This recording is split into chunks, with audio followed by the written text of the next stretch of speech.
Click, buy, deliver. With remote purchasing from the 2-time Motorcycle News Dealer of the Year, Colchester Kawasaki. Proud sponsors of Chasing the Racing. 3, 2, 1, and welcome back to Chasing the Racing, episode 134, and we're down in Fleetwood Mac, and down on the coast, and we're delighted to be joined by Steve Rodgers, the owner of Raceways Yamaha and the current British Superbike Champions. How are we doing? Hey, we're good. Thank you, boys. Thank you. Yeah, all good. When are you planning on wiping that smile off your face? I bet that's not going to come off for a long time. I think I've always had a problem smiling all the time, but yeah, it's just got worse. Good man. Have you had did you have a championship party this year? I think it finished last Saturday night, yeah. It's just an ongoing it's just been from one to another, yeah. Oh, we've got I'm out tonight as well, Craic, yeah. It's just, we haven't stopped. Oh, good. Well, because I think it was about the week after, or maybe 2 weeks after, we had Roger Marshall on, who obviously works in your team, and he had a big, was it his surprise 60th, was it? 70th. Was it 70th? Yeah, he doesn't look 70, but he had a big surprise party. He'll be party. throwing things at the telly right now. I'd be chuffed to bits with that. Was that a good night? Mega. Because we were supposed to do a podcast that weekend, but you said you would be wasted. The Sunday was not good. Well, it weren't good. No, no, we had to go for a walk down Old Cleethorpes front just to clear his head before we set off back. With breathalyzers at the counter, who's driving, who's not. Simple as that. We were just saying, Dom's been down here before, like working, but this at Fleetwood, obviously with the racing, you go all over the country, you always hear there, seeing sponsors and whatever. This is one place that I've never been before. Ask him about the condom thing from Steve Brogan. Fleetwood. Listen to. I know you've got a confused face on. I've got a confused face on me when he said that. So we're just driving down the road. I don't even know where we got going about. Fleetwood. You explain it. When we're seeing Fleetwood, and it just reminds us, Steve Brogan always used to call condoms Fleetwoods, but I think it must. Do you call Max? Max. I think that's what it comes up. No idea. I just thought this might have been a That's just Brogan for you, isn't it? Yeah. I'm just going to get some Fleetwood Max on there. Yeah. How many people are going around here going like that? Are you from round here originally? Not originally, no. Sheffield originally. Oh, yeah? Yeah, right. Yeah, but we've lived around sort of Blackpool now. What I was about 8. Do you plan on leaving England, got to the coast and bottled it or something like that? Yeah, we just drove it wrong direction, got here and shit, can't get any further.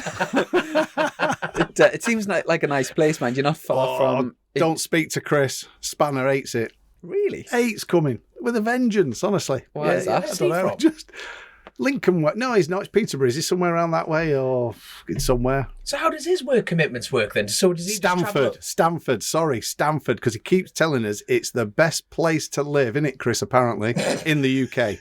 No, Stanford. Correct. Exactly. Being in him like, we have never heard of it. So we're not far from like Blackpool. We can't be that far from like Liverpool, Manchester that way, No, an hour from Manchester, an hour from Liverpool. Blackpool's about 6 miles, so yeah. Not too far from Morecambe. So yeah. John's up that way. Yeah, not far. How does his work commitments work then? Does he just travel up on the Monday, stay over for the week, and then? It depends what we've got on, really. I mean, because Chris runs everything, all the technical side and stuff, and his responsibility is putting the bike together and stuff and getting all the parts and everything together from the factory and that. And it depends. If there's stuff to do here, he's here. If not, all the organising and stuff, you can do it from anywhere, can't you? So there we go. Yeah, it just depends. Keep him at arm's reach. He just moans every time he gets here, and he says all the time, "It's raining." No, it's not raining out there today, is it? No, nice day. See? Nice day by the coast. But rest my case.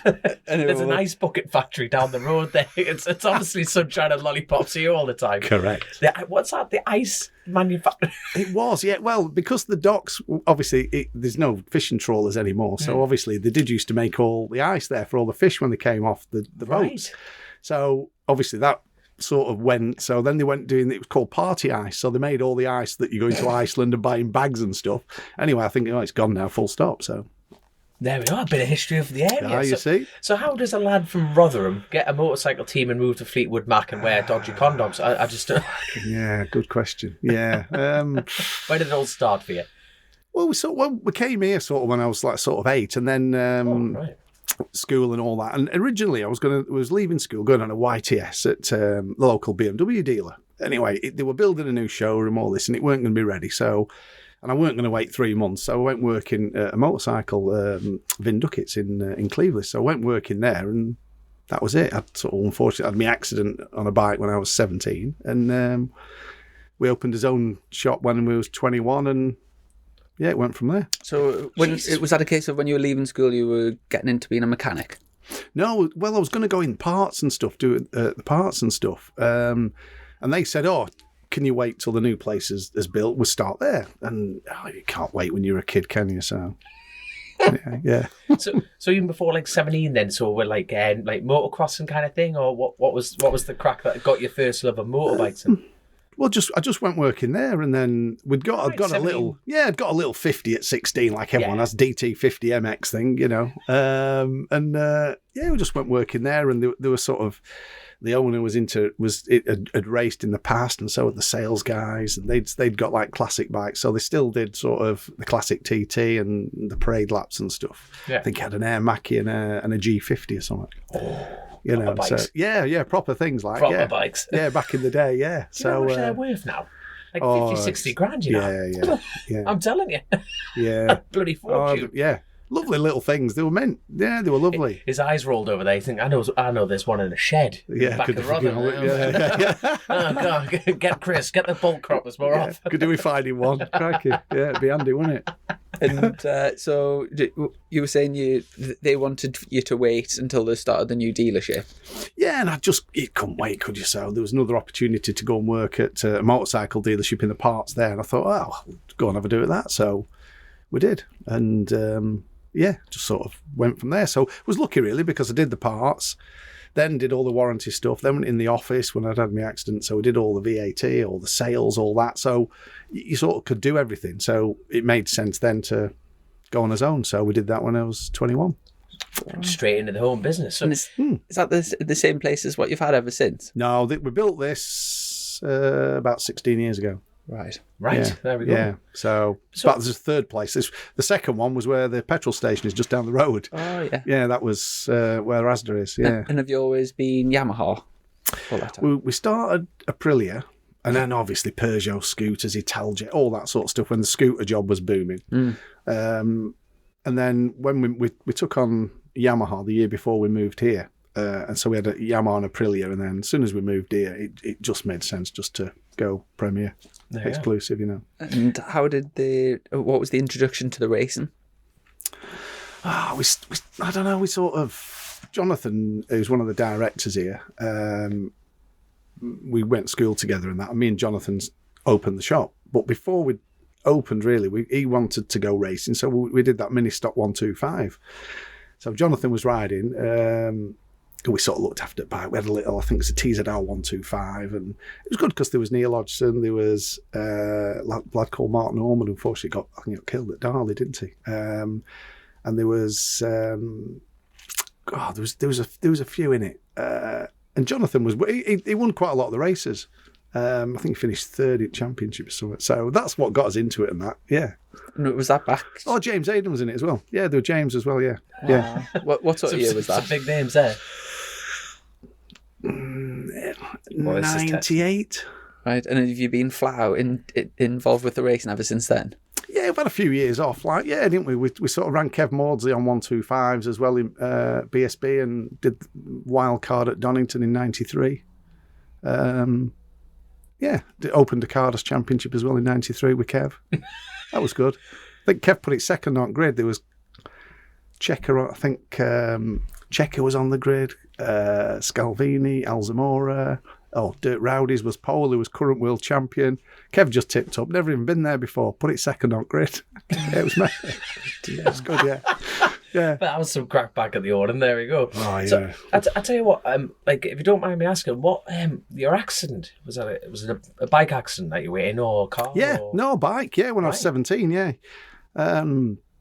Typical, innit? Little AR, Kawasaki AR 125, just riding like a dickhead, really. Right. Oh, so like you do. So a crash by yourself? Yeah.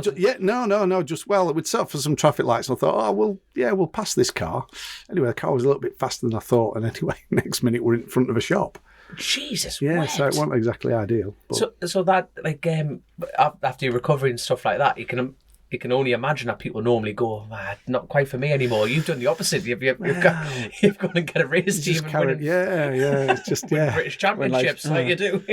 To be fair, when I had my accident, I was quite lucky because obviously I did break my back, but I broke it really low down, so L1. So it's as good as you get, really, So, and I was in hospital and there's people there, and they're all on ventilators and they couldn't breathe, and I just thought, do you know what, bloody hell, there's nothing wrong with me.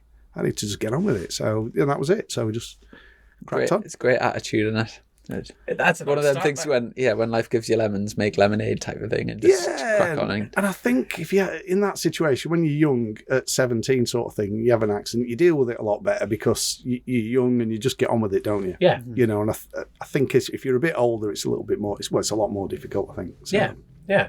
Fantastic. And from the 125 days, was it a gradual move up in terms of up the championships towards BSB, or what's your how did you end up having the sort of dominant superbike team? By default, I think. No, because we ran 125s. We kept for a couple of years, and then sort of had a bit of time off, and then we went back. A mate of mine won the lottery, Carl Crompton. Hold on. When we say that, that's like finding £5 on the floor. You're talking about your mate generally won the lottery, I won about, is it 10.2 or something? Honestly? Yeah, Carl did. Yeah, back in years and years back. Yeah, he did. Yeah. Wow. Yeah. How many people do you know that? You're the first person I've met who's actually knows somebody. Wow. It's rare. Yeah. I mean, sorry. Can we talk a little bit more about that? I've always imagined if I won the lottery, how I would react. How did he present that news to you, Steve? Pints from me. God, you got some money or something. Just funny you should mention that. Well, he spent like the first couple of days trying to avoid the press. Because it was me and my brother, basically all our mates. We all sort of hung about together. So he went to school with my brother, who's 3 years younger. But like I say, we all went out together and knocked about together and everything. So, I think he was the youngest winner at the time. Wow. Yeah, he was still living at home and stuff. And it was bizarre, really. Yeah, it was. Did he change? Sorry, we've totally gone off a motorcycle podcast. Now we're on the lottery winners here. A little bit, but I mean, it's going to change you, isn't it? All that, I mean, it's he was asked to. He was on TV all the time, and so yeah, it did a little bit. But I personally wouldn't tell anybody. Wait, I thought that was an option. If you won the lottery, I thought it was an option to see. Yeah, I think back then it still was, but I think they pushed you quite a lot to go public, and obviously because he was young and stuff, I think they were quite keen on him, so he did. Right. And I mean, it's. Yeah, it was just, it was a bizarre time, I think. And did that have any involvement with the racing? Well, he wanted to go racing, and we wanted to go racing again. So, we got Phil Borley. So we ran Phil on a 600 with support from Honda and that. For 96, 97 and 99, yeah. And the budget was spent 10 million gone in like 3 years gone. If you want one way of spending money quick, superbike racing's definitely. Yeah. I thought that was expensive then, yeah. The superbike job's on another level. So at that level, you've got a friend who's financially backing the kind of thing. Does he know how much he spent in that first season doing that? I'm sure Carl will have done. Yeah, definitely. Definitely. Yes. Yeah. I'll just dare ask. Funny enough, our next guest is he's going to come through the door right now. Pull up a seat, my man. Pull up a seat. There you go. Jeez, so that was back in like the early 2000s. Yeah. And so that was, did you say Super Sport there? On the Super Sport 600 with Phil. I think we finished 4th in championship, yeah. Oh, good. Wow. Yeah. But back in day when Super Sport was, everyone was in it, weren't they? There was a year in British Supersport when you had the likes of, you'll probably be able to tell us which year it was, but when the likes of Cal, Jonathan Ray, Sykesy, Craig Jones, they were all in the same sort of era. And when you think of if you took a snapshot of British Supersport then and think of how all the talent, it's weird how you do tend to get talent waves where you get a chunk of it happened the same in Superbikes. Well, it was that same sort of cohort coming through, but you look at it and there's like World Superbike. I seen a picture on Facebook the other day, and like it's a grid of BSB packed with people who have went on to win like World Superbike Championships, BSB Championships, into MotoGP. But it's crazy, isn't it? Oh, the depth of talent then was phenomenal. Yeah. When from there, so like you're saying, waves, it seems to like pin, like especially the super sport class, and this is my opinion, you know, it's probably going to upset a few people, but there just seems to be 2 or 3 standout riders, doesn't it, rather than that big bunch of like top lads, if you know what I mean. So it's like when Taz was on your R6 and he left halfway through, didn't he? Was that what year was that? 3 rounds, 17. Yeah, he just went. It was just a weird, wasn't he? Like a scalded cat. It was just there we go, off he goes, and then it just won it, Annie, with Brent on the Kawasaki, and then he came to us, won first 6 races in a row, and obviously got that opportunity to go Moto 2, which I mean he had to take it, I suppose, didn't he? So that was that, you know. It was, you know, we backed it. It was no problem. So I was about to say, well, I know we've only had like a brief, like proper introduction, not a bit of crap, but you seem like a proper laid back lad. So when that news came in, was it literally just a party? You must have been like shite, you know? Well, you do, because we hadn't won a British Championship, you see. So we'd finished second 4 times or something. Was that like with Westy? Westy, Billy, Hudson Kenner. And then we finished second with Jason, didn't we, last year? So you think, you know, so at that point we haven't won anything, and Taz is looking like he's going to absolutely walk away with the job. But then what's going on with 2? And you're thinking, deep breath, lads. Just take it on the chin. But for him, you know, and obviously they're real good family friends, so it's a slightly different situation as well, isn't it? It's not just team manager and rider. Yeah. And at the time, it was probably the best thing for him to do. Couldn't agree more. At least he came back and rewarded you with a proper chance. Yeah, he did. Fair play to him. Yeah, fair play. All worked out in the long run. He did say that. Yeah, we'll come back to like the last couple of years in like more detail, but just quick like sort of this run through. So from the early 2000s Super Sport, like running through the you sort of. Well, we had a few years off again then. Sort of end of '99, we sort of packed in and just sort of went jet skiing and messing about and. Just having crack for a bit. And then Johnny Towers at Motor Direct phoned me and says, got this South African coming over. Can you help me with him? Hudson Kenner. It's like, oh, okay. I don't know what you're thinking. He says, maybe Superstock 1000. I said, all right, okay. Yeah, I'm sure we can get a bike together and stuff. He says, he won't need as long as you can get a bike, supply a bike, he'll sort the rest out. And, well, blimey hell, it was like a gypsy landing. He drove in the car park with this van and a caravan on the back, and he lived out the back of the race unit. Yeah, just like you today. Lived out the back of the race unit for about 2 months in this caravan. It was like... free accommodation, we're staying, Chris. Correct. A bit of ground rent, you know. I've got a team to run. Of course there's ground rent. I tell you what, fair play to him, though, for coming over from South Africa like that. Yeah, it was... and that, so we sort of ended up getting dragged back in and... Was that the first time you met him when he tipped up? And so at this point, you're going to run him like on a total black, like off a good word of Johnny Tower, like one of your friends, and you think that could have gone. You see, Johnny didn't quite sell it like that. It was just get him a bike and he'll sort the rest out. Didn't quite work like that, to be dead fair. You know, who's mechanic in the bike? I haven't got anybody. Oh, right, okay. Right. Johnny. So, yeah. This isn't quite what you said, mate. Well, anyway. Did you end up having a good year racing? Yeah, it was a good crack. I mean, everyone knows what Hudson's like. You get him to a racetrack and he's sometimes... I mean, I'm not that sort of person, but blooming hell.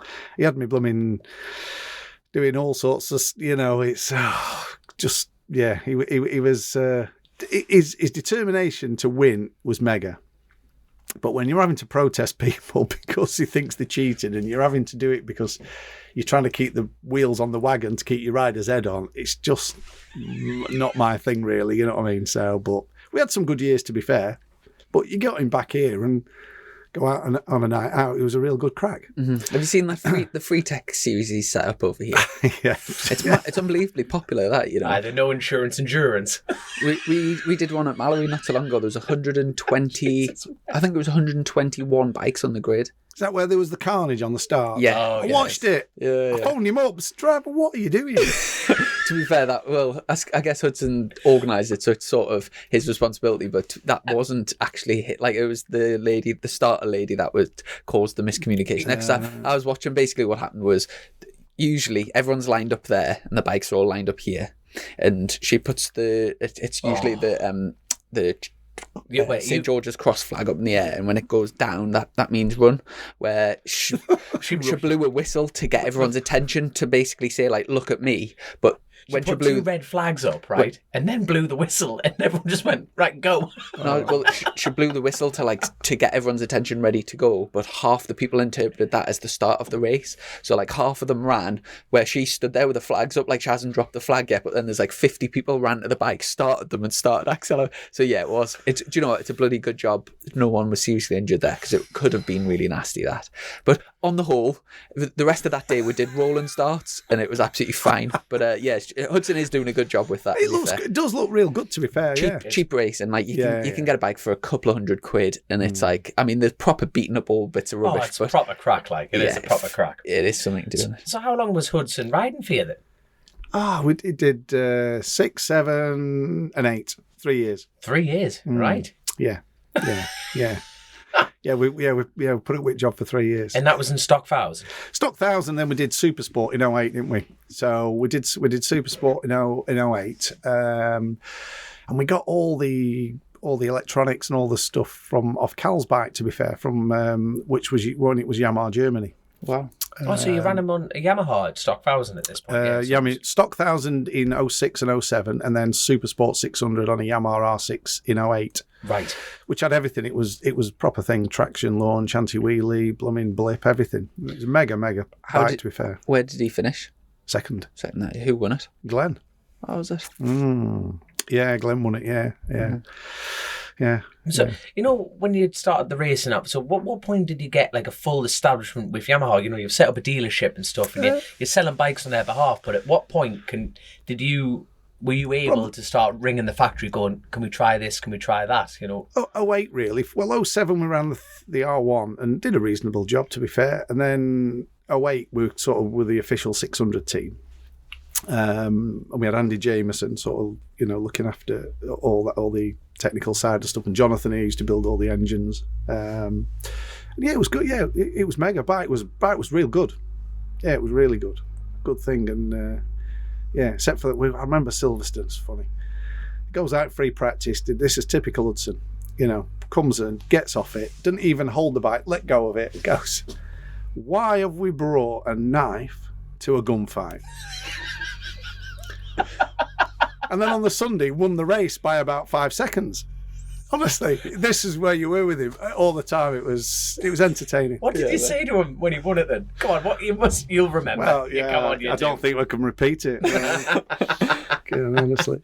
And then who was your rider? So that took us up to 2008. Where did you Billy. We sat in Billy and we had Billy. Billy in 09. We've had loads of people on the podcast that have referred to you and referred to the team lots of times. We had Billy on, so that he came over to do the R6 Cup, 600, yeah. And then he did, yeah. That's when he first started, didn't he? Yeah. With Stu from Astro, and then I think he came over to you to ride in Supersport in 09.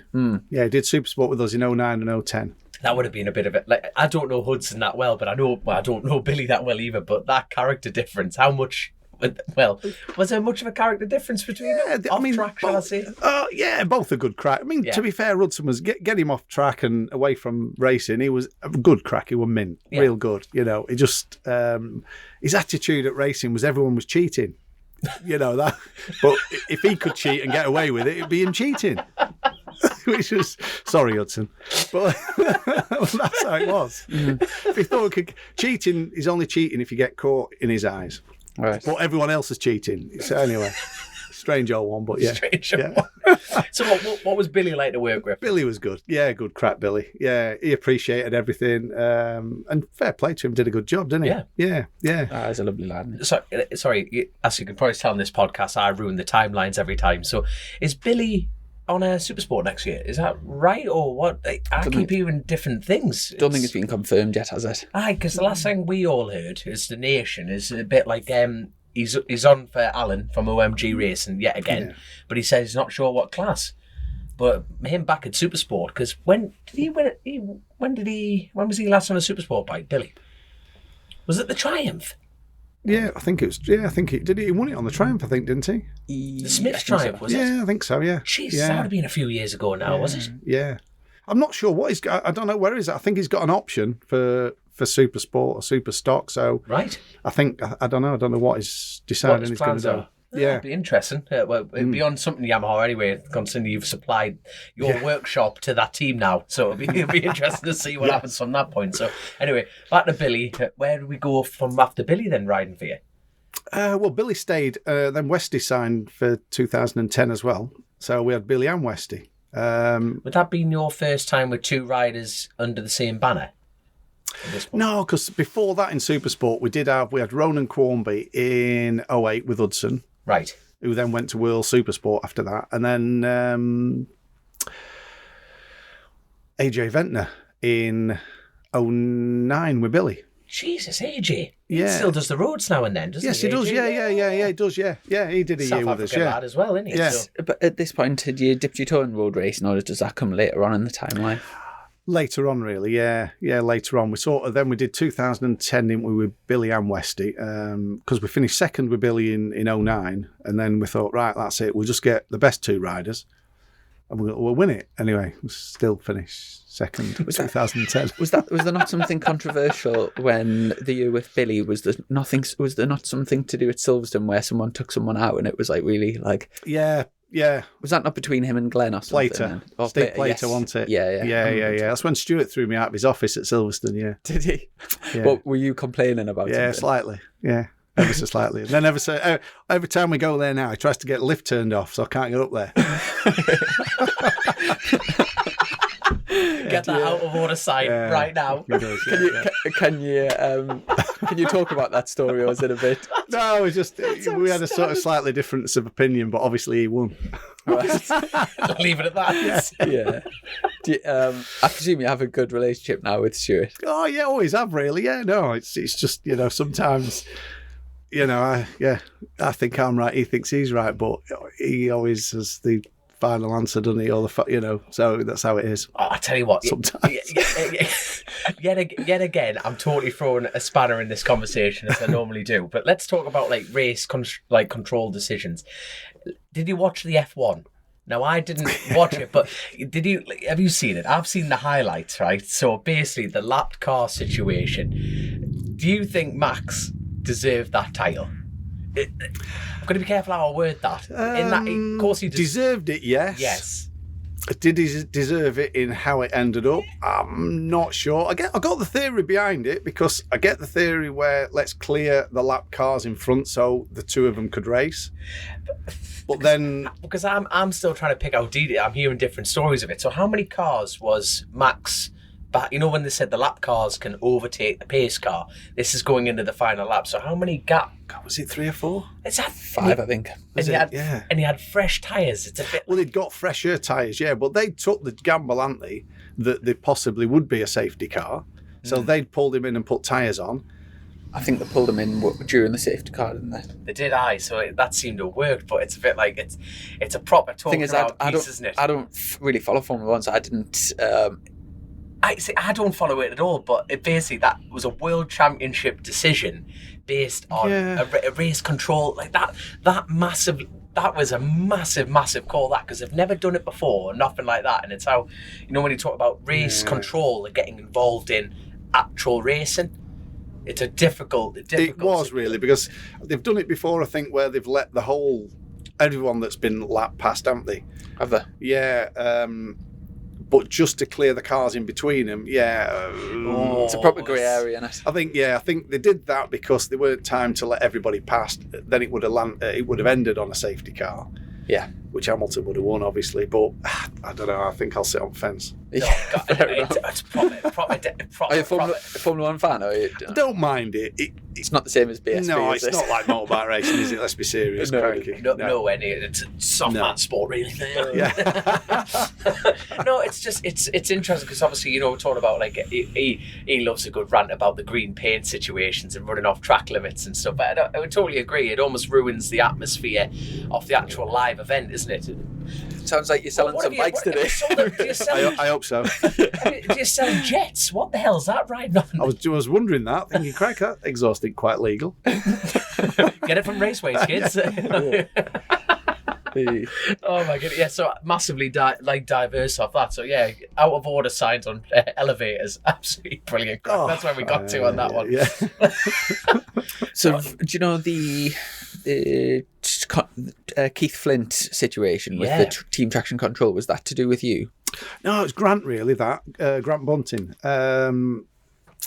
What happened was Grant was sort of running the team for Keith, but obviously Grant lives up this way, and some of the staff did, but they were running it out of Keith's down south there. So Grant came and rented our race unit here because we weren't sort of using it, and brought the team up here, and then for sort of 15, 14, I think, 15, they were going to go TT, and Hutchinson was going to ride the MV originally, and that all fell through, didn't it? Yeah, certainly. So last minute, Grant sort of organised to get an R6, so we did the engines, got the bike together and everything, off they went and won both races. So absolutely held it as well. Yeah, it was really good. So yeah, and then 16, they were running Super Sport here in BSB, and then did the same again.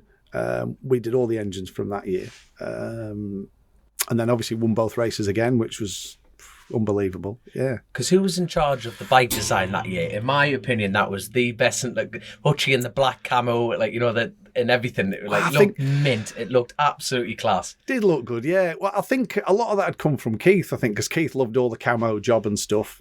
We weren't really that involved, but Grant had sorted it all on that, and it looked mega, didn't it? It did look really good. It seemed to go, like you say, it was very much a different outfit, and it just seemed to beautifully come together, closer and closer. Every year go by, it was more the Raceways outfit joining in. It just seemed to be beautifully coming together. I think, sort of. Keith had sort of said at, I think, end of 15 to Grant that, look, I can't carry on, with this. I can't carry on spending all this money and stuff. So, look, if you can crack on, if you can do it yourself, get on with it. So for 16, we got Westy came back and Kame came back with him as sponsors. So, and because we'd worked with them in 2010 and stuff. So they asked, so we got back involved as well. So it ended up sort of me and Grant running it. And it was good. We had a good year, and again finished second. So all the way up to this point, have you never been in superbikes? No, been Super Sport, Superstar. No, first year with Superbike was 2017. Because after 16, is that it? Yeah. Yeah, you just seem such part of the Superbike infrastructure. You know what I mean, though. It is quite. That is a shock. That. Yes, yeah. No, 17 was the first year. So James Ellison obviously was riding for Mark Smith Alverson. Mm-hmm. Mark was packing in, and obviously McCams were a secondary sponsor. So they wanted to go as title sponsor. James came to us, McCams came, and obviously Grant was still involved as well. And we just sort of managed to put it all together, and yeah, that was it. That was first year, yeah. It's mad when you say... do you know, like, for example, a relatively new BSB fan who sort of turns up now, it's crazy to think how sort of recent you've been in the actual superbike class. But people would think you're fourth generation son of a superbike team. You know what I mean? He's been in this game since God was a lad. You know what I mean? So do you know, in 2017, remind us, who was running the sort of factory Yamaha outfit? No, well, it was us, because... Did you just go straight in as factory? Yeah,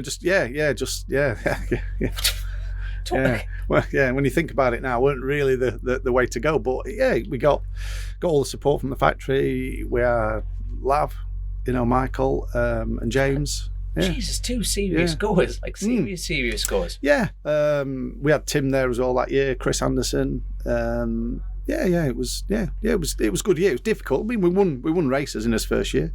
Do you ever just sit at your your office there and just go, shit, I have taken on a bit here. Like, it's only now in the last couple of years you really like going from that to that to that to that to that.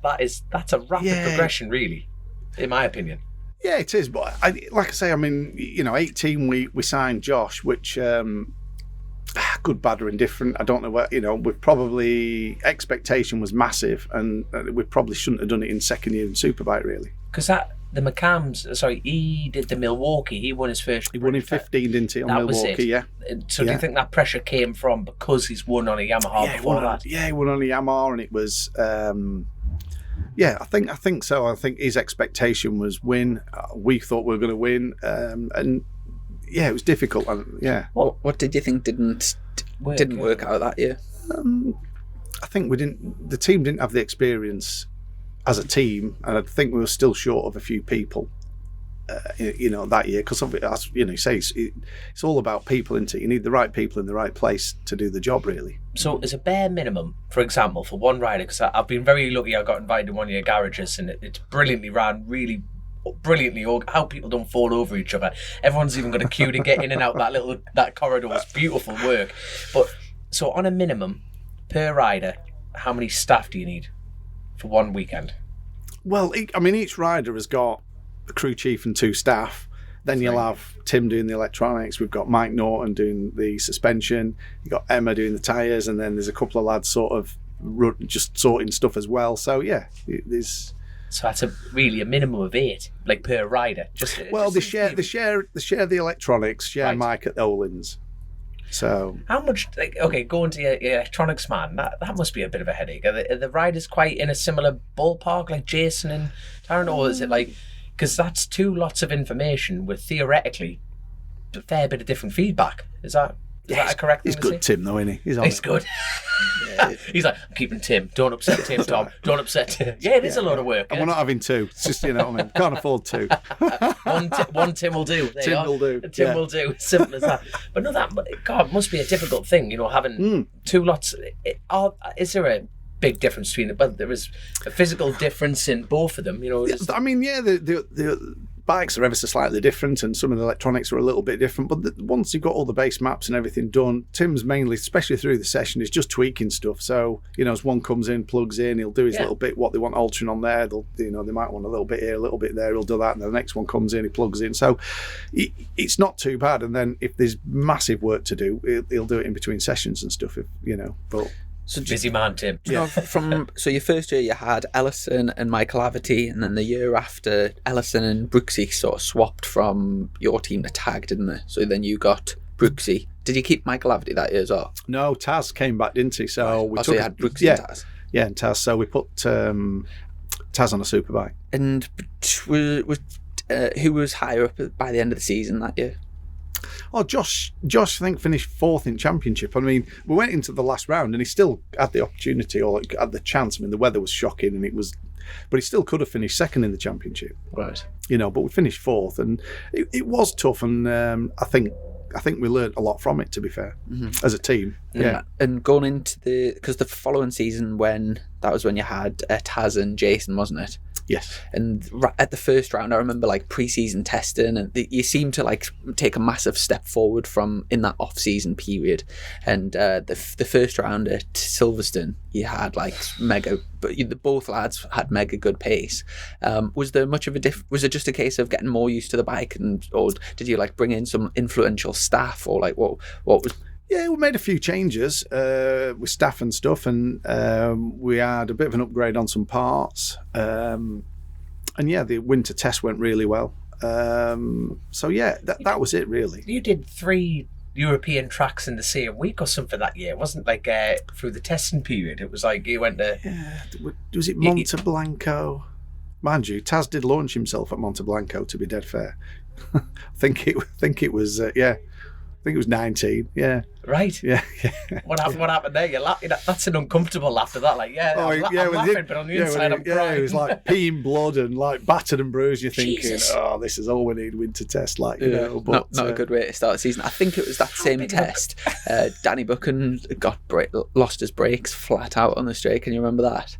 think that was Monte yes, Blanco. it was. Yeah. I think it was. He literally just had to jump off the back at about. Yeah. It must have been about 160, And 170. start finish straight. Yeah. Yeah. And absolutely obliterated the bike. There's a video of that somewhere. Was that what bike was that on then? That was on the It'd been an FS3, I think, or FS3 Kawasaki, I think it was. Yeah, wasn't it? Yeah. See, his man Piggy, like we're like adoptedly share Piggy, so I lend him for the roads when I can. But he's the only man who could touch Chrissy's brakes, isn't he? Like Piggy. he has. He's my mechanic. He's been with us since 2010, something like that. So yeah, very very loyal as Piggy. And he's the only person who touches his brakes. You can just see him staring at the brakes, going, looking at them, checking them. It's no, he's a good lad to have in your corner. Speaking of by this point, had you started a bit of road racing or? No, because we obviously Grant had organised it, so we'd sort of just helped by doing the engines and stuff, really, and just sort of that was it, really. That's all also, we did. Have you never had like a team yourself going to the TT or the First year we went to TT was with Josh, because part of when Josh came in 18, he wanted to do the roads, didn't he? So we built a 600 and a Superstock 1000. Yeah, that was right. Yeah, because he was riding the Norton Superbike. That was it. Yeah. But when we got there, we'd done a deal with the TT and everything, and all was good. And then we got there, and the boss man of Norton, he wouldn't let him ride the stock 1000. Really? I remember that because I met you on the top car part. I remember that, and it was just the R6. He went well on that thing, mine, didn't he? Yeah, it was good. Yeah, it was good. I was remember going. Yes, you're on the grid and the start line there, sort of thing. And I'm stressed, and Josh is just chilled out. I was just going, "What's up here?" I said, "Well, just it's just a motorbike race." Oh, all right, Josh. Yeah. Wow. Okay. Do you know Brooksy's the 10th fastest person ever to lap the Isle of Man TT? 130. It's amazing that for us. Yeah. Bear in mind, he's only been there he hasn't been there that many years, has he? 10th fastest person, and that's on the Norton as well. So that was a mega lap on that Norton. Unbelievable. 131, wasn't it? But no, imagine if he went back like on a well sorted. Bike. Yeah. If he put his mind to it, he could be right up there with Josh around there, definitely. Is he going to go back, do you think? Hickman, I don't know. Mm-hmm. He's on another level, I think. Mm-hmm. Do you think Dean's got a chance? He might, yeah. I don't know. I don't know. I just can't see anybody beating him, I'll be honest with you. It is a hard one, isn't it? Yeah. Because it's mad the thing, like, going back all these years when you met your millionaire mate and stuff like that, was going to the roads ever a thought for you, really? No, not really. I've always enjoyed it. But not getting involved is a little bit. Cause I mean, even when we just sort of went with Grant with the 600, it's a long way around, isn't it? Waiting for him coming round. 17 minutes. Yeah. Yeah, always gone through that bit. Oh, thank God for that. And then you've got to wait a bit longer. It's stressful job. A little bit, yeah. It's not. I don't think it's.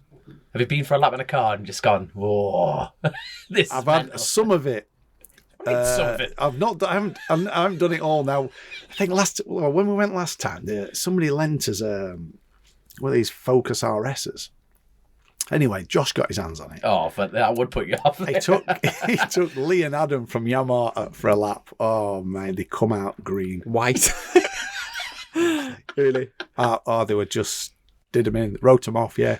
Speaking of cars, do you ever do like say car track days or anything like sort of high speed in cars?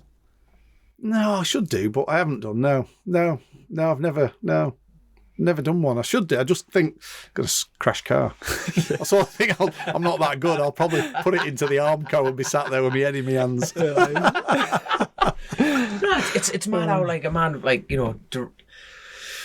it's a simple you either want to do it it's just you've just like crept into it. So what are your feelings now towards it? It's like you've with Josh going, you nearly had the stock 1000 there, you had the R6 there. Does it want to be an ongoing thing for you?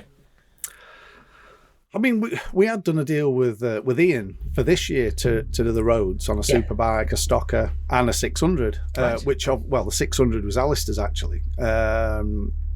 It was going to run Alistair's 600, so we just help Alistair a little bit with it, Was that at the Northwest? Yeah, Northwest. I think TT. Ulster. I know who you're on about. Alistair. What's his surname? Alistair. Nah, it's totally gone. Hang on. got brain freeze. Farm bravery. So Alistair worked with William Dunlop for years. I'm on the right path here. Yes. Yeah. Yeah. Beautiful bikes. He works alongside with like Taz and I'll yourself. come to him in a minute. This is you'll be screaming Be on phone, yeah. How can you not remember my bloody name? So no, Alice is always put together like absolutely fantastic. But he's based out of Northern Ireland there, and he worked for Martrain for a while, for Tim at Martrain. Yeah. Doing all their sort of stuff and that, yeah. So the plan was to go along with him and help put, Yeah, we sort of help him out with parts and stuff and give him a bit of support. And he's got 2 600s actually. Right. So yeah, that was the job. They were going to run those. But obviously, it just never happened, did it? So Tell you what, I'm so looking forward to the road racing starting again now after 2 years off. Obviously, I'm not racing myself, but just to watch it, I think it's been a massive gap in the calendar for race fans, and obviously for people like yourself that being involved in racing, you kind of your whole calendar's based around those couple of weeks. But I think there'll be such an unbelievable buzz the next time people are stood at the bottom of Bray Hill watching the bikes come past, because 1 year's long enough to miss it, but having like. Yeah, I think it'll be mega. This next year it'll be the best TT there's ever been, I think. Here's a question. So why didn't Yamaha have a stand at the NEC this year? Because the reason I'm asking is because TT didn't either. It's the politics in the game. Obviously, all the new models and everything was at EICMA. Which again, we went to EICMA only because we was over at Yamaha anyway. Right. But that was that was half the size it normally is. And then I think because they only had a week, 10 days, I think the big problem was getting all the new bikes over. Right.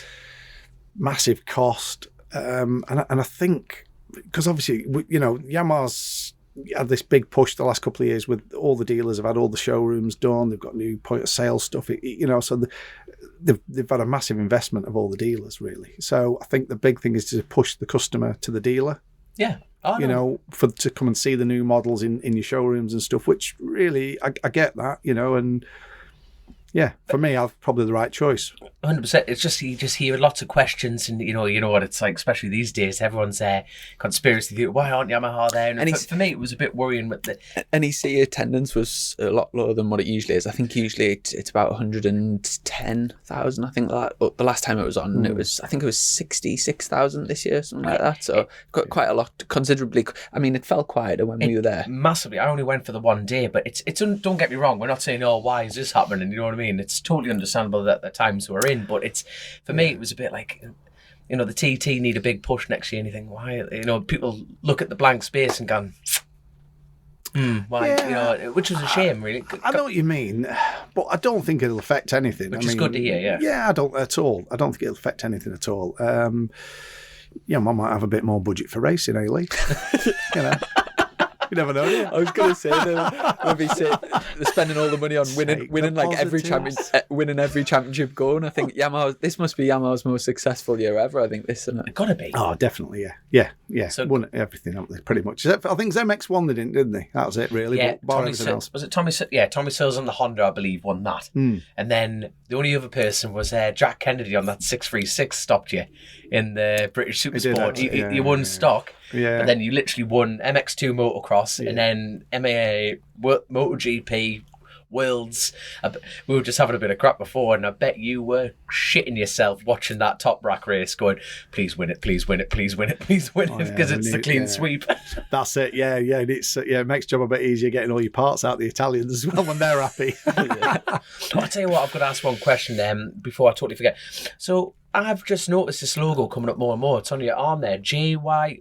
Oh, GYTR. So yeah, explain them. What's that crap? It's basically all the kit parts and all the race parts and stuff. Genuine Yamaha technical racing. It was what they call it was YEC. All the parts used to be called YEC, didn't they? Right. The race parts. Now everything's GYTR. We're a GYTR centre, so we have race bikes in stock built and stuff. R6s, R1s, and we supply all the kit parts as well. So we'll stock everything, the crankshaft, all the pistons, everything. So that's what it is really. It's all the race parts for Yamaha. Oh, ideal. That can get all from raceways here. There. Yeah, we have it all. Yeah, we have it all in stock. Yeah. We stock everything, yeah. I tell you, what was my other thing? We were having a bit of crack, and you were saying a lot of stuff comes out of like the development side comes out of Italy, kind of thing, which is really interesting. Yeah, stuff. For the World Superbike. Yeah, I mean, that's really interesting. All the chassis parts and all that sort of stuff they develop in house. They have Ricardo over there who, he develops everything. I mean, they're lucky because they've got, where they are, they've got MotoGP next door. They're at Yamaha Italy, which is a massive, massive concern. They've got everything going on there, R&D department, everything. So they're in the right place to do it. There's a few factory parts, I think, that come from the Suzuka effort, but the majority of it is done in-house at Italy. What do you think of the proposed new Supersport rules with bringing in other manufacturers and different CCs? Aye. Because they're doing that the TT as well, aren't they? Well, I'm pissed off about that, but I'll get to my point later on. Don't quite work for you then. No. I was having a conversation.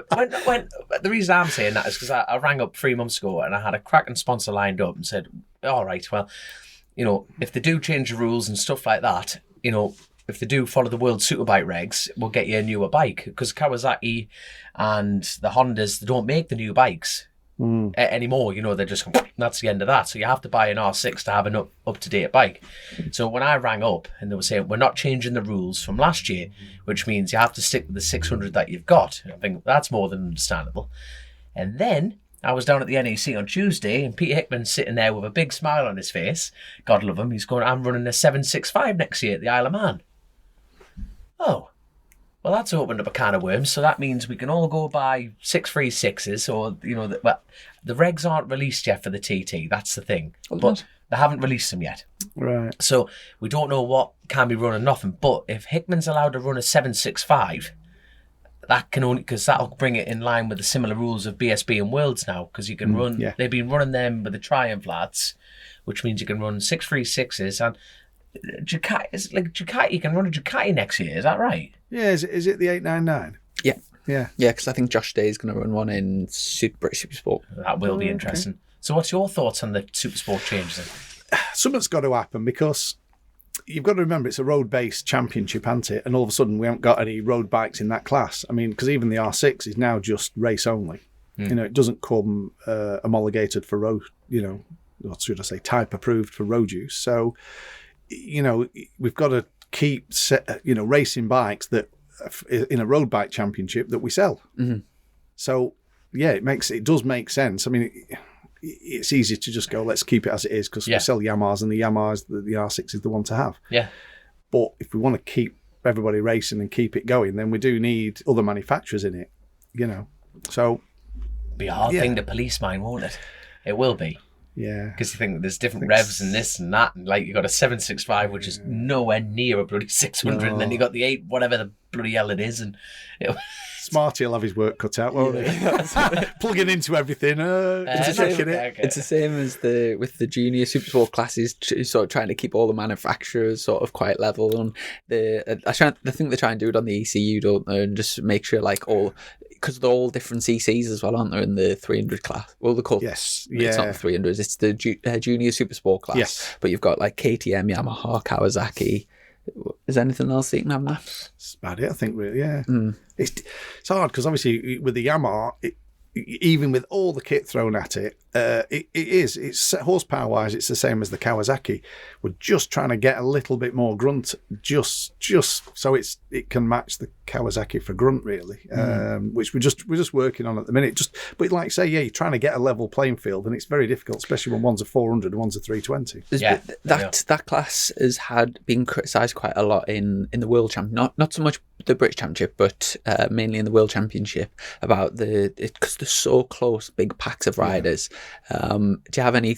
I mean, I think it was Witt was saying on the commentary that it almost sounds like a bit of a paradox, but he was saying that because the bikes are so sort of rider friendly, as in sort of easy to ride, it actually causes the bikes to be so close together that it's actually more dangerous. So in order to be in order to be less dangerous, you need to make the bikes harder to ride, which sort of sounds counterproductive. Do you? Yeah, he's right though. Yeah, do you have any thoughts on that? Yeah, it's so difficult, isn't it? Because, the organisers want all the manufacturers involved. So whichever manufacturer you are, you want your motorcycle to be as competitive as the others, which then brings them all into line, which again, they're all the same. So, and the young riders, aren't they? So they're all got a very similar skill level.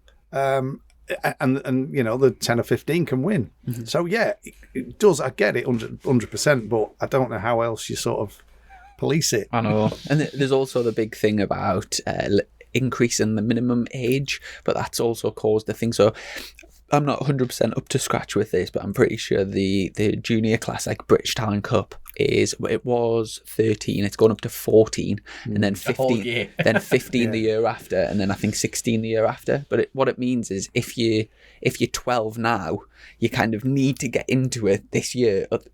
Otherwise, you're not going to be able to do it next year or the year after, type of thing. So for one age group, it's like quite. Do you know what I mean? It's like a year behind. But we'll better pay the entry and not even turn up. It's more of an age. Do you know what I mean? It's more of an age thing. But do you think lifting the minimum age is the right way to go? It probably is. Yeah, I think it is, and which I think could keep the young uns on the mini bikes a bit longer, which is a damn sight safer, I dare say. As soon as you go into BSB tracks and, they're doing these speeds that obviously even the little 250, GP bikes are sort of capable of. I get it. We shouldn't be losing young riders, under 16-year-old, racing. For me, we shouldn't. Mm-hmm. So I do get it. And, if that's set across everything, then that's where it's at. So all your young riders are all going to be at the same level and coming through at the same time. So it just moves everything up a little bit. So I don't think it'll affect things as such. It's just going to keep them on the smaller bikes just a little bit longer, really. Yeah. And harness the skill set. I don't actually know internationally what's happening there, whether, because obviously if it's a case of like you have to be a certain age in this country, then it might force a lot of people to like, say, go to Spain racing, or that's obviously why. The country's a bit full anyway, Chrissy. When Casey Stoner came over here, that was for age reasons. Like back then, I don't think you could race competitively in Australia at that age. So, we'll have to sort of see where that goes. Sorry, just going back to your superbike career. So when was your first race win? Was it your very first season, did you say? Yeah, we're running the first season, yeah. Which talks to which race it was. Was that with Brooksy? No. Ellison, sorry. Ellison won. I think it was Knockhill, I think.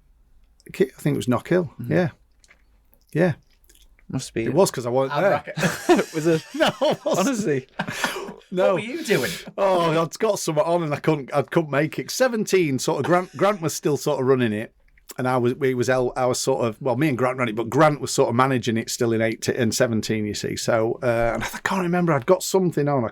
Anyway, I weren't there, and it was typical because it was the only one I'd missed, and he won. Yeah. Nice. I was wondering because usually when you ask someone about the first race, when they know straight away about that, it must be a shame. Oh, they just all sort of. You've been racing that long, it just gets like a mass of racing, doesn't it? Well, we're nearly at Christmas. Everyone's switching off now. Like I need a break. I'm desperate for it. Crikey, just a little bit. Yeah, crikes. Yeah. So let's get down to the nitty gritty then. Let's talk about this season. The championship year. There we go. And I mean, you've got to start with it. Like Jason's performance at the beginning of the year, it must have cost you a fortune in prize money. Yes, it did. You could tell that was a deep breath. There. It was awesome at the beginning of the season, mind. Hey, you're better off winning, aren't you, than not? So yeah.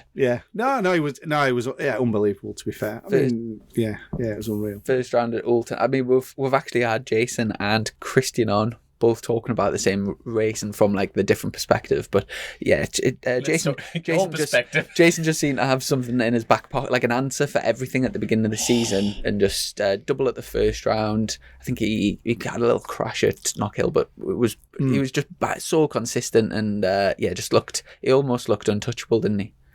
Yeah, they got the bike right, but everything was working mega. He did it. It just didn't seem to be able to do anything wrong, did he? I mean, like I say, it had a little blip at Knockhill. but he got on the podium, which he's never done there before. So he was happy, really, coming away from there. And yeah, just everything was working, and yeah, it was great. I bet you're watching that last corner, watching those moves. Go on, I bet you're just looking at the screen, going, "Oh my God!" No. I tell you what, I've jumped a season the year before. Who was wrong, Jason or Taz? You know, when they on the inside. I want your opinion. You know what, Silverstone? You know when they knock. Oh. Let's talk about it. Come on. In your opinion, you're sitting there. You're in the middle between both garages, and you're like that, going, "Do I go left or do I go right?" It must be difficult. I bet you just when I'm going back. It is difficult, yeah. I mean, but it's hard, isn't it? Because you pay 2 riders to win, so which is a difficult situation to be in. But and that it just is what it is, isn't it? I mean, look, you're not a politician. Start answering the questions. It is what it is. We've signed them both for next year, so I've got to be very careful. Yeah.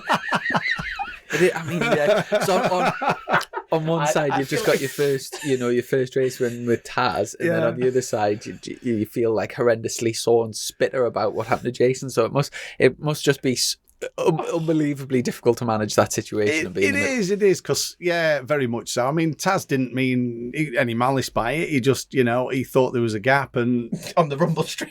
Yeah, yeah. Do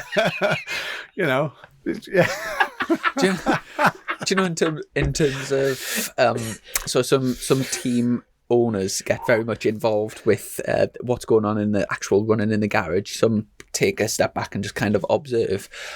Do you, like, for example, like before the racing and stuff, are you the type of person to go in and say, right lads, get stuck in, try and win, or do you just kind of keep reserved and just let them get on with the jobs? I don't need to tell either of them that. Trust me. Mm-hmm. They don't need anybody telling them they need to win. And what about the opposite? Is there ever, like, for example, at a time like that, is there ever a time where you have to get them together and just say, try not to like try and win fairly, but like try not to sort of take each other out type of thing? Yeah, we've had that a little bit. Yeah, but you just I mean, after that incident, we sort of we had to have a bit of a chat. I mean, it was. Do you motorbike racing, isn't it? Do you take them conversations type of thing as like? Yeah, you have to. Yeah, they both know they don't. I mean, they're both clever lads. They're not stupid. They both want to win, and they're getting paid to win. So you can't take away that desire, can you? Because that's what you're paying them for. Yeah. I tell you what, one of the best things about motorcycle racing, and I hope they never ever bring it in, but like we'll refer back to F1 again, but the intercom where they can talk to each other. I bet, like, has there ever been a time when you think, I'd love that technology? Just sitting there going like that, beep, wind your neck in, off. Yeah. What are you doing? Screaming, what are you doing? Yeah. Yeah, it'd be handy, wouldn't it? I bet you're like that. Give me that pit board. Yeah. How on earth do you sort of conduct? No, like say on a last lap, for example, when they're both battling with each other, because obviously whoever overtakes who, it's your rider doing the overtaking, but also your rider getting overtaken. So like, do you just have to like try and just stay quite calm and just be happy be happy for both of them? Well, you are, aren't you? Because at the end of the day, I mean, as long as we win, I mean, the main job was the team needed to win the championship. That was it, that was priority. So, and then whichever one won it would over the moon, so that's the main job. And obviously, you're going to not hinder the team winning the championship. Yeah, I know what you mean. Yeah. It'd be like a discussion. It's like parents, isn't it? You know what I mean? Totally like parents. I don't have favourites. Every parent has a favourite. I don't care who you are, what parent. Every parent, listen to this right now, God. He's right, but I'm not admitting it. Like every weekend, it'll be. Look at him. I can see it in his eye. Like, it's hard, isn't it? I tell you, it's like behind the wagon. You're my favourite this week. Next weekend, you are my favourite this weekend. You did a great job. Right, see, it depends who's winning at the time. I tell you, you're my favourite. You won. You're my favourite because you cost me less this weekend. Both lads do a great job in terms of, I mean, they're obviously both extremely professional, but one thing Jason made a big sort of effort with this year is his social media interactions. I don't know if you check his Facebook, but he's almost like committed himself to replying to every single comment that anybody. So if you go on Jason's Facebook, he must spend hours and hours a day, but it's really good in terms of looking after the fans, and I think it's good for a minute. Yeah, it's a massive part of it nowadays, isn't it? The social media stuff is quite huge. So, yeah, it makes a big difference. Well, there's people employed full time. Have you got someone working at the shop here doing that? But there we are. Oh, we have Ollie Rushby, don't we? Ollie does all our stuff. He does Yamaha's, he does McCann's, he does ours. That's what I mean. It's a full-time job now, and it shows how hard you've got to work doing it. It's phenomenal. In terms of the hospitality side as well, you've made a big, a huge expansion this year just gone with a massive hospitality. I mean, how many guests can you get in at one time? Oh, just over 200. Jesus, it's huge, huge. And you don't leave much on the table. I keep going through the bins after trying to get a free meal. And the food must be good. I'm like, it's all gone. You had at Donington, there was some sort of massive, was it a Yamaha party or something? Was that the 25-year celebration or something? McCann's. Oh, was that a McCann's? Yeah, it was McCann's. It was their 25th anniversary. So we ran the bikes in the silver with the 25th anniversary on. Very nice. Yeah, it looked really good. And yeah, they had 200 plus of their staff, so we held a big party. Seen the big bar and a DJ. It was class. I tell you what, right? This is an opportunity that I keep forgetting to ask people, but it's like let's talk about BMW. Like Tyco, it was only like a couple of years ago I found out what Tyco were. They're a security product. Like now, people read McCams. What? Oh, this is putting you on the spot. What are McCams? Who is McCams?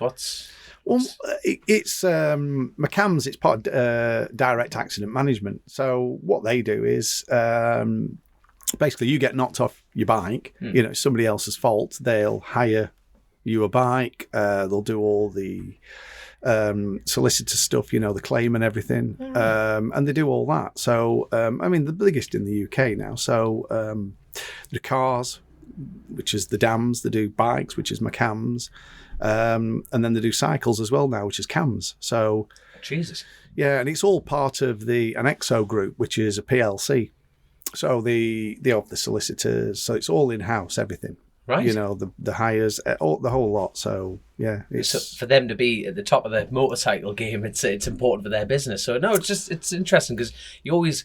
The dedication and the loyalty that sponsor has with you, it becomes part of one package, doesn't it? The McCams, Yamaha, and it's a bit like, heaven forbid, you get a different sponsor next year. Everyone's going to be tripping over their feet going, it's McCams. It's not McCams, Yamaha. They're going into the 6th year with us. So yeah, really? Which is fantastic. Yeah, absolutely fantastic. Yeah, there we go. And it's cool to sort of see that sort of the sponsorship work, and then your hospitality's packed on a weekend, and like lots of sort of happy. You sort of. I mean, how the whole racing thing works, you can sort of see it all, you know, like in terms of the sponsorship, and then like the sponsors using the hospitality to like sort of look. Yeah, it's a massive part of it, isn't it? Because I mean, you've a lot of your sponsors. It's not the name on the motorbike that is the big thing. It's the bringing the guests and the customers and stuff to the race meeting. So the hospitality is biggest part of getting the budget in to run it. You know.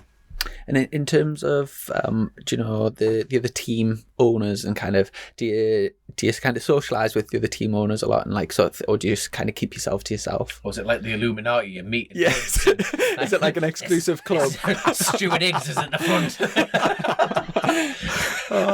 No, I mean, there's some that I talk to quite a lot, some that I don't really talk to much. It just depends. I mean, you know, there's a lot of really, really nice people in the paddock. Yeah, there is. You've got a future in politics, you. It's just such a nice round off answer. Yeah, that's great. Next question. Face space party at my place. Oh, I love it. Absolutely. So in terms of the rules for over the last few years, in terms of the testing, since the whole COVID thing, we haven't had Spanish testing built into the like official BSB stuff. So now we have like 4 official BSB tests or whatever it is, and then there's a limit on the other testing that you're allowed to do. What exactly is it? Is it so many days, like track days or whatever? Yeah, you're limited to how many days you can do, which includes obviously the official tests as well. The problem at the moment is the official tests are great, which are fantastic. I was never a massive fan of going to Spain anyway. Cost a load of money for starters, and you know, you're in really warm conditions compared to what you're going to race in, especially at the beginning of the season. Tracks you're not racing on, so it was great to get the lads a run out, but I didn't really see the relevance. Expensive.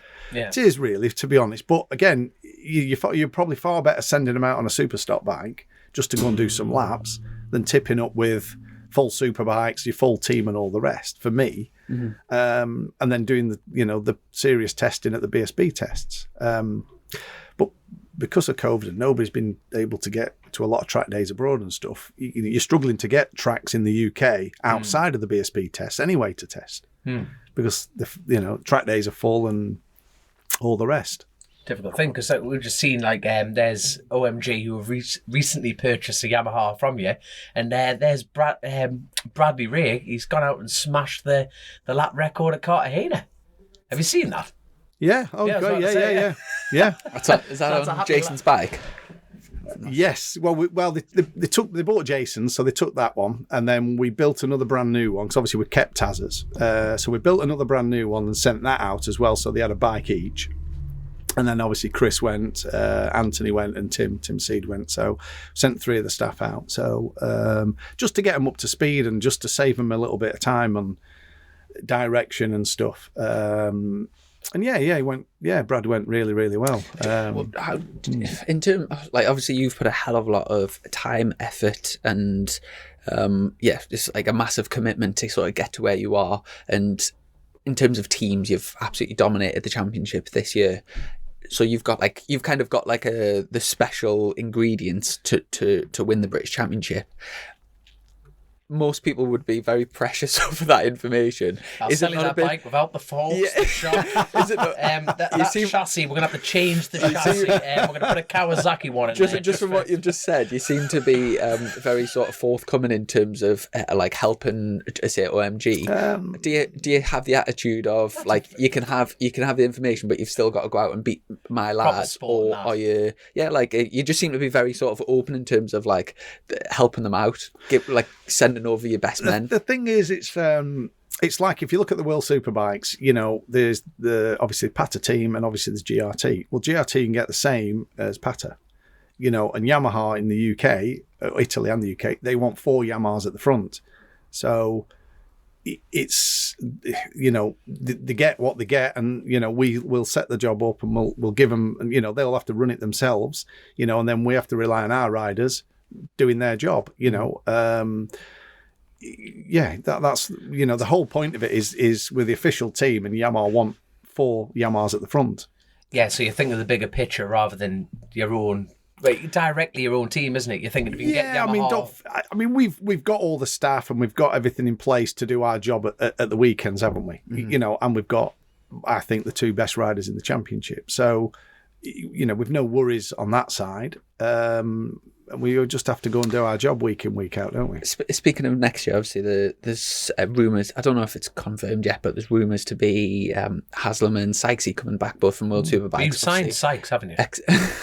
but we're only 3, aren't we? Yeah. Both massive, massive names for the championship. And in terms of the fans, it's going to be brilliant because you've got the likes. Obviously, you've got the top lads from this year staying in it, and you've got the sort of the veterans coming back from World Superbikes. Who do you, going into next year, who do you see as the biggest championship threat to your 2 lads? Nice. Yeah, well, I mean, if Tom does come back and Leon, yeah, of course they'll be up there. They will be ones to beat, 100%. Yeah, and again, Brad Ray, Kyle Ryde will be on Yamaha, so again, they will be really strong. But again, you've got to not get too sort of dragged into who's going to beat you, who's this. You've just got to keep doing your job. I mean, we're on with engine improvements now to try and move the job on again, and some of the chassis stuff. So you can't stand still. So you've just got to keep trying to evolve and just keep your head down and do your bit and improve your package. And then it's down to the lads to do their bit, isn't it? Which, they're more than capable of. Who would your dream? Now, don't give me a political answer here by saying I've got my dream riders. You know what I mean? You could say if Taz and Jason weren't available. No, I mean anyone who would be on your bikes. Anyone, past, present, or whatever. Well, you'd have to have Toprak, wouldn't you? Toprak and Rossi. It'd have to be, wouldn't it? Have you met Rossi? Yes, once. Yeah, out in Italy. Yeah, when I went Johnny Towers to an AGV do. Yeah. Oh, brilliant. setting the world of rights. You know what?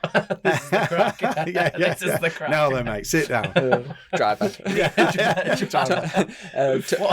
Top Rack's a bit special, mind, isn't he? I hope he gets a chance in MotoGP at some point. I think 2023 will be MotoGP. And in terms of Yamaha and MotoGP, aside from Quattraro this year, if you look at the sort of second Yamaha was miles off. Do you think that the bike's sort of competitive, but the other riders just didn't do their jobs, or do you think the bike wasn't quite as competitive as the other manufacturers, but Quattraro made it work? Yeah, I mean, the Yamahas have all got the same sort of trait, haven't they? You know, the handle, fantastic, the chassis is great.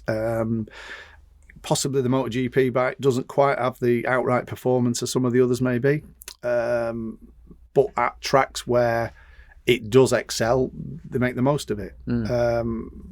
It's difficult, obviously, we was in Italy a few weeks back and went around the MotoGP workshops and stuff, and it's unbelievable. Do you see some of did they pat you down after? I bet you were pocketing a few things like, Jason, distract him, I'll grab that swinging arm. Do you see some of the technology coming down from MotoGP, like directly to the superbikes? I think so. I mean, because obviously they design all the swing arms and everything in Italy, so it's coming from somewhere into it, and they're literally next door, so it's got to be Antic, But I mean, there's the MotoGP effort is all the bits come from the factory, I mean, they were in there building engines in this great big room that's 21 degrees and. Oh, it was cool. It was mega. A lab. Oh, it was ace. It was good. And in terms of next year, obviously you've announced that you're keeping both riders in superbikes. Are you involved with? Are you involved with anything else in terms of like the roads or in the junior? Are you still involved at all with the blue, is it Blue Crew thing? Yeah, we're going to run the Blue Crew job again with Yamaha, which is there'll be R3s. Also going to include, I think we've got a couple on stock 600, and then Ash Barnes is going to run a Super Sport 600 as well. Right. He's sort of missing the Super Stock 600 bit out and just going straight to Super Sport. We're just building my bike at the moment, just for the track time and stuff, really, just because you get a lot more of it. So we'll be on that. And then with the Edwards, Edwards vodka. Yes. With Richard Rundle there, we're going to run. Have you tried the vodka? One of those. Any good? It's fantastic. Oh, good, smooth. I have to say. Look at that. Was that a genuine not answer? political, that. Trust, honestly. Wait, Christmas is coming. I need to get me me folks something. So if you've got a cash deal at the back there, I'll buy a bottle off you. Don't you worry, young'un. Yeah, it's good. Well, we have a bar, don't we, in hospitality all the time. Edwards bar. Yeah, I can't get through the door, mate. You guys you've not got the right pass. No, they know who I am. They're like, right. Piss off. You scrounging twat. Get away from me. So roads wise, just no, we're not going to be doing anything with the roads because we've got. Part of Taz's deal is that we're going to do 3 World Superbike rounds. Wow! So fantastic. Is that an exclusive here on Chase the Race? I've not seen that anywhere. Don't ruin it. Just let me go. So we'll probably do. Well, we'll do Donington, mid, possibly Assen, possibly either Misano or Most. Wow. So and when we was in Italy, we got it all sorted, and instead of us sort of running their engine and electronics, as a package, they're just going to bring their test bike, so he'll run a full factory 2022 Superbike. So. Oh my God! I tell you what, I hope he wins all 3 of them races because if you just going over the line like that, going. Yeah. How awesome will that?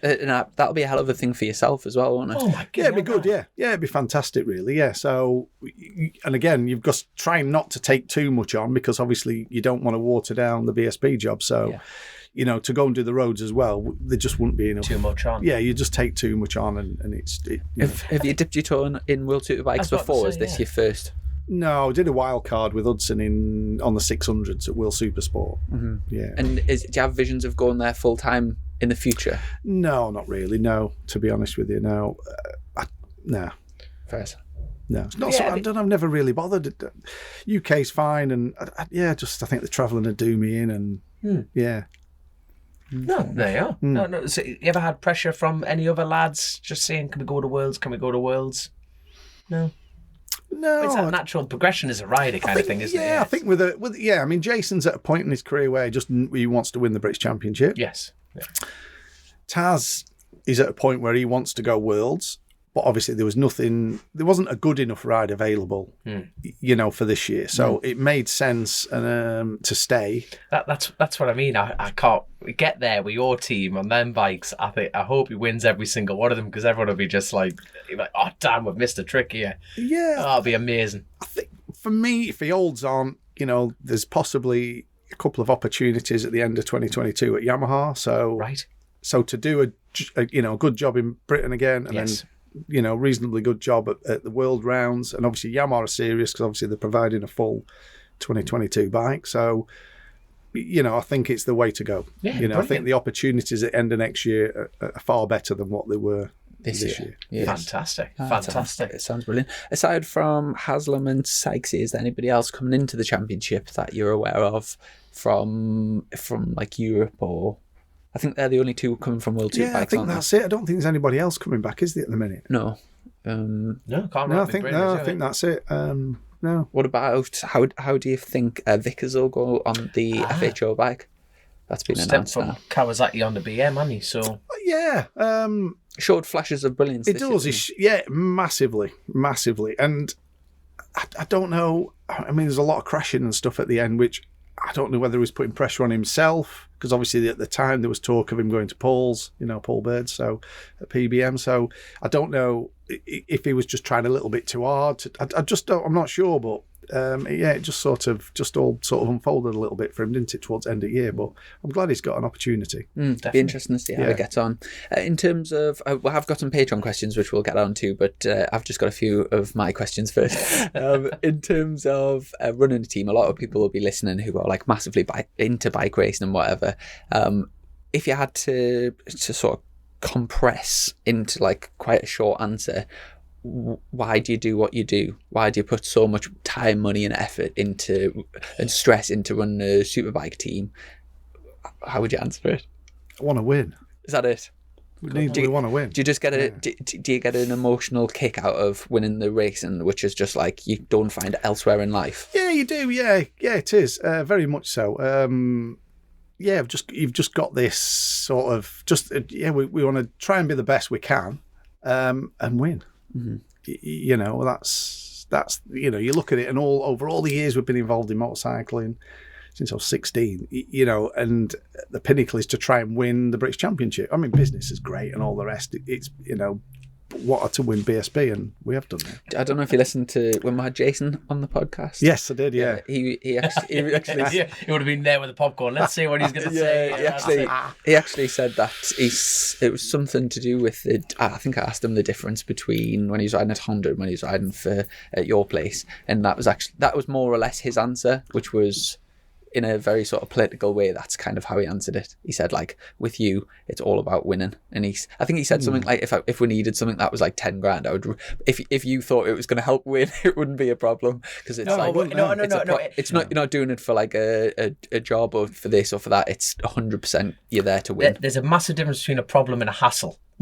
You'd get the job done, but they're like, oh, for God's sake. Well, I mean, you can probably go into this championship and spend X amount, but you spend that little bit more, and that little bit more is the difference to win. So if you're in for a penny, you're in for a pound, aren't you? There we are. What's been your greatest single moment from being a team manager?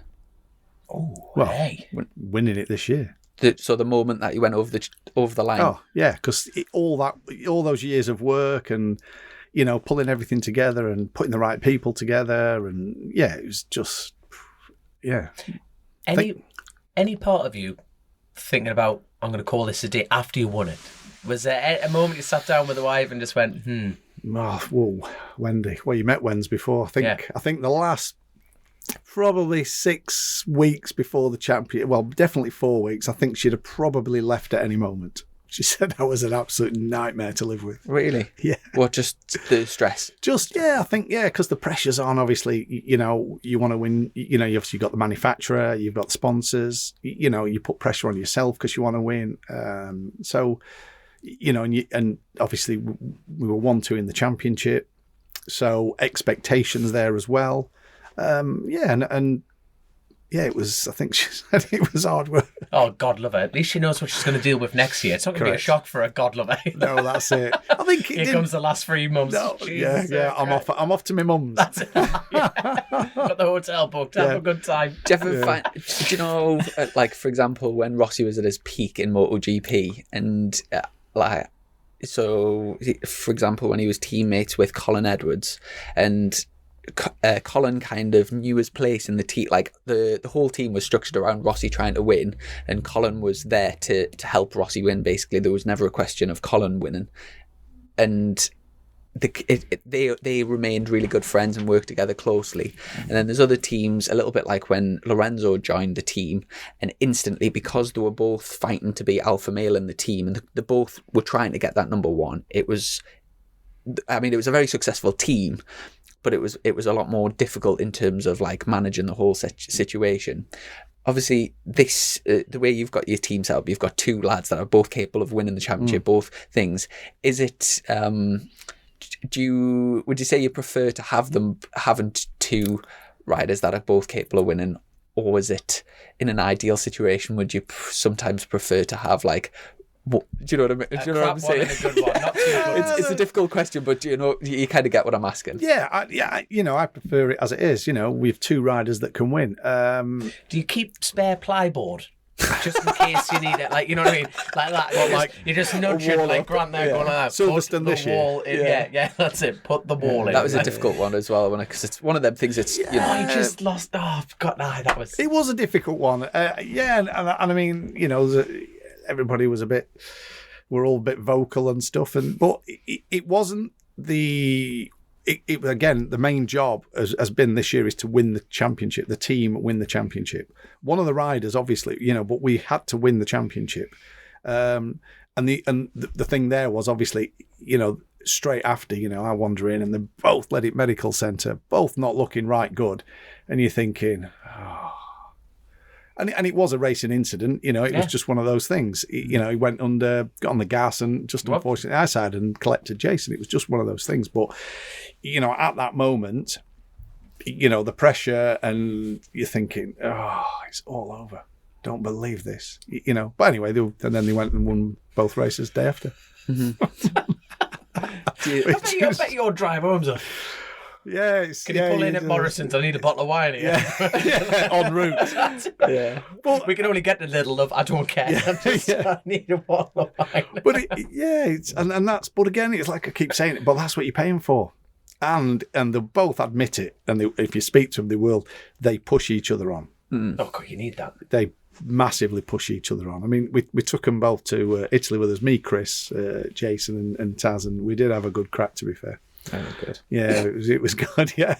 A few beers and managed to let your hair down. Yeah, it was a real good crack. Yeah, it was. Yeah. They got on really well. It was good. And obviously, this last year's kind of set the bar now. Going into 2022. Do you feel like exactly the same? Like just completely reset and as hungry, if not hungrier, to win, or like? Yeah, I mean, we've got a lot of stuff coming, and we're working on quite a bit of stuff. But I've sort of given myself. I thought I'll get to Christmas, get through Christmas, and then boom, we're back on it 100%. Because there's been a lot going on, and there's been a lot of parties and all sorts of stuff. So we haven't stopped. Like I say, we're on with stuff already. We're getting this made, that made, other different things, different engine components, and but come sort of beginning of Jan, that's it. We're need to win the championship again. Mm-hmm. And do you have? Is there a goal eventually that you feel like I'll take that and then I'll retire? What's next on the bucket list? Are you just going to go until you Well, we get chased out of BSB. Yeah. Iggsy with a shotgun. Yeah. Do one. Do you have anything that you want to tick off? No, I think we're we've won BSB now, so we want to defend it, try and win it. Is he going to run number one player? Do you know? Yeah. Mint. Yeah. Mint. Is that definitely? Yeah, we'll be. Yeah, we will. Yeah. Good. Definitely. Yes. Because that has been a controversial thing over, like, say, MotoGP. The last few MotoGP champions having Quartararo's not running it next year. No. Shite bag. I think Top Right's going to run it, isn't he? Is he? He said he's going to run it. Yeah, Taz will be running it. Yeah, I think you should. You've won the championship. The championship wants the number one plate out there. The manufacturer does. The sponsors do. The team does. Yeah, of course you do. You want to see the Yamaha? That's a lot of number ones out there. Just going right. You Quattro, tough shite, son. If you want the money, run the number one. Yeah. Right, though. You know what I mean? It is really. To be fair, yeah, 100%. He's a professional athlete. You're not looking at the number board, son. You're looking at the Yeah. What difference does that make? Got numbers on front. It's, it needs the number one. That's the champion. Just running your numbers. Just for me, it is anyway. Yeah. But, Got a few Patreon questions. We've got who's your favourite rider? I'm gonna get this out. First of all, massive congratulations. This is from Adam Renmont. First of all, massive congratulations on the championship with Taz. What are the plans for the team with 2020 with other championships, etc.? I think that we've kind of covered that with the Stock 1000, which will be announced shortly. All right, back in stock. Good. With the Edwards vodka, the R1. So good. We'll do that, and then just support Super Sport, Super Stock, and the Junior Super Sport. Yeah. Cool. And that's, yes, Luke's asked how will Touchy be doing the TT in Northwest with Raceways next year. They've already answered that. Ryan Garside, out of all the riders who have ridden for you, is there anyone who stood out as being that little bit special? Or is there perhaps one who didn't achieve as much as you think they should have? Good question.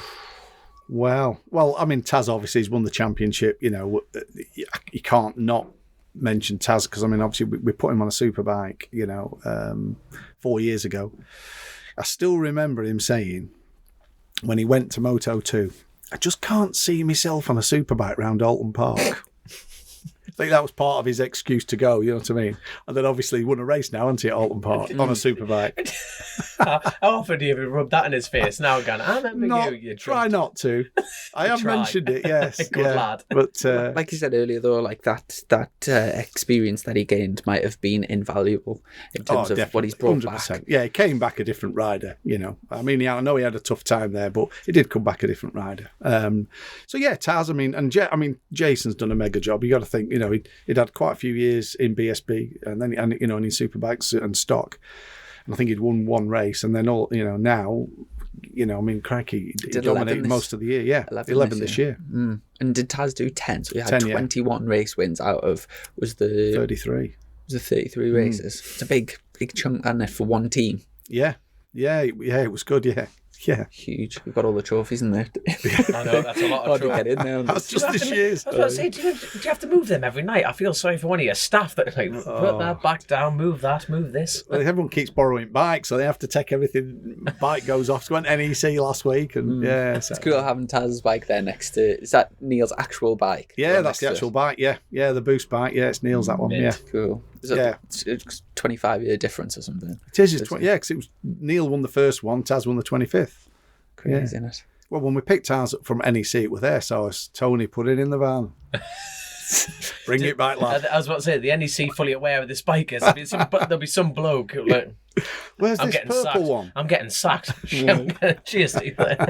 Good question. So we've got Michael Russell there. How difficult is it to work with Race and Dad in the workshop during BSB race weekends? I guess that's more towards the younger lads. Are you involved with the or do you kind of push it over to Roger? Roger's department. Roger deals with most of it. I mean, to be honest, they're all enthusiastic. They all want the lads to do really well, and they're fine. Yeah. Very, very political lads. It is. It is. Yeah. They're all customers, aren't they? Correct. The amount of people be following you around going, let's see what the real Steve's like. Oh, get on my horn and thing. I mean, it's one of them things. Dads always want the best for the and mums want the best for the kids in it, but it is. It's an intense environment. Is motorcycle racing? Motocross is better. I don't know if you've ever been to a I can imagine that being horrific. It's brilliant. It's brilliant class. to watch. It is absolutely class, man. You pull in off your race and you just watch the carnage in the paddocks. It's mint. Dad's just ranting. If you go to a local... You sit down one more time. I'm taking the seat off. I went to see Dom race in it wasn't that far from me. It was up the coast, and went out to watch the auto race. And so you've got maybe 30 little kids racing these little 50s in the it's that deep. They just look so small on these bikes, and the dads literally run round the track next to them, just shouting at them. Honestly, it's absolutely brilliant to watch. It's it's a good. It is. Well, good crack. obviously the whole Mad Mark thing's kind of like sort of playing off. That's some crack. That taking little bits from that, and funny. that's been brilliant. Funny. It's through lockdown and stuff, and obviously we haven't mentioned about Taylor retiring and taking on the job as team manager over for Michael Averty for the Vision Track Moto3 team, British team, with two young lads, Scott Ogden and Josh Watley, both very promising talents, and hopefully it's really nice to have that sort of.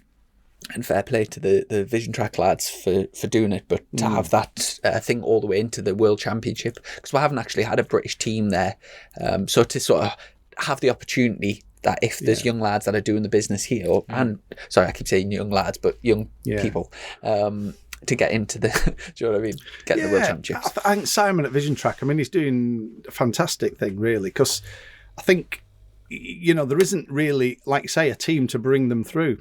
So, I mean, and obviously they've got a presence in BSB, haven't they? So, which will then bring them through. And obviously, I think they've done something in Europe as well as Moto3. So, yeah, it is. It's fantastic. Somebody's putting the money where the mouth is and doing the job, which is great. And a fantastic opportunity for Taylor as well to sort of take all of his experience from starting from his following his dad, but then from racing in GPs himself, racing in the British Championship, and to kind of to be involved.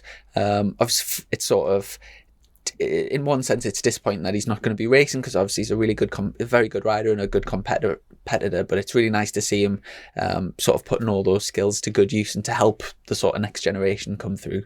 Yeah, I spoke to him on the week, and he says, I watched you them last few rounds, he says, and I could see the stress, the aggro, and all the R-take. He said, I thought that's a bit of me, I'll have a go at that. But, no, to be fair, he'll do a mega job. He will do a good job. And Michael's putting everything together. He's a bit stressed at me. I was talking to him yesterday. I said, took a bit much on there, mate. Oh, gosh. So, yeah.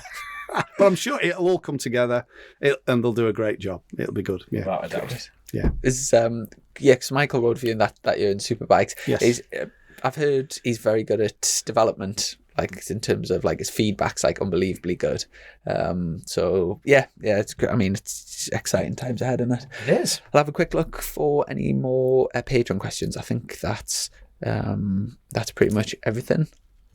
No, I think we've just raked through that list very nicely there. So it's like, I was about to say it, would you like to, obviously run a shop, would you like to give any shout outs, social media links, anything like that? You're a bit... Well, yeah, just go on to our website, Raceways Motorcycles, and come buy a bike.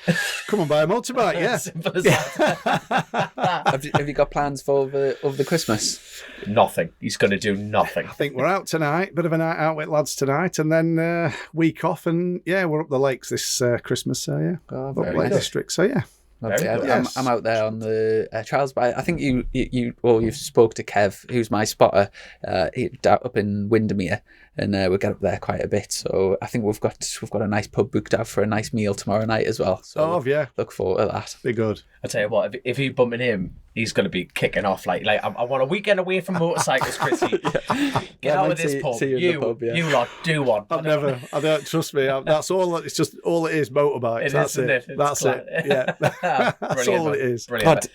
I've got one quick thing to. Someone emailed us the other day about, and I've been saying the last few podcast that I'll read it out, but a guy the job opportunity. Yes. So someone got in touch with us from is it Wasner Pistons, and we are looking for a young energetic motorbike enthusiast to join our sales team. Roles will include handling customer orders, researching new models, and attending shows and exhibitions. We're offering a competitive salary and a bonus scheme. Applicants should apply their CVs to inquiries at wasnerpistons.co.uk. So can you spell that, please? Because I would not even if I listen to this now, what the is he saying? It's WOSSNER pistons.co.uk. There we are. And based down in Essex. So if anyone is looking for a job in these current times with COVID and stuff, then drop them a message. And if them engine mods don't work, you can get some oversizers. You know, we could just go like a 1100 cc maybe, something like that. I just heard your ad on Chase the Race and any chance of these pistons. Fantastic. Absolutely brilliant. But honestly, thank you so much for your time and coming on the show. It's been absolutely great crack. Honestly, thank you so much. Huge thanks to our sponsors, Colchester Kawasaki. Massive thank you to all of our patrons, and we'll look forward to catch up soon. Thanks very much. Thanks, boys. Thank you. Yes, same to you, boys. Thank you. Cheers. Merry Christmas. Click, buy, deliver. With remote purchasing from the 2-time Motorcycle News Dealer of the Year, Colchester Kawasaki. Proud sponsors of Chasing the Racing.